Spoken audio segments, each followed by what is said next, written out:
Дали приватните бизниси на функционери на СДСМ стануваат дел од програмата за работа на оваа партија, прашаа денес на пресод ВМРО ДПМНЕ.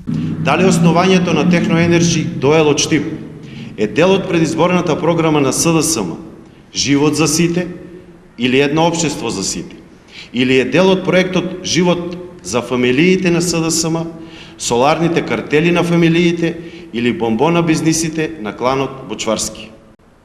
Прашуваме, дали воопшто некој во Македонија управува со судирот на интересите и трговијата со влијание.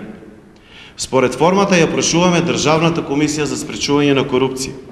Дали имаме случај на вистински, видлив или потенцијален судир на интереси, кој за жал во никој случај не го става јавниот интерес да биде на прво место пред приватниот интерес на представниците на извршната власт. Фатете се за работа и не ги задолжувајте штипјани со кредити, возвратија од СДСМ. Во време кога штипјани преку 2 дена остануваат без вода за пиење и исчистен смет, тие се уште живеат во филмот дека се опозиција барајки начин како да обвинат некој друг и да го тргнат вниманието на граѓаните од безидејноста и неспособноста во која се заглавени.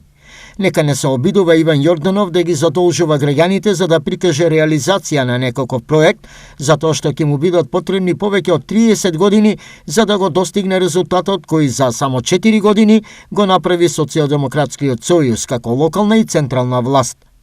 Централната власт ги изгради сите патишта околу Штип, вклучувајќи и обиколницата на градот и транзитот низ Штип од кампус 4 до Алумина и позади црквата Свети Никола. Стои во одговорот.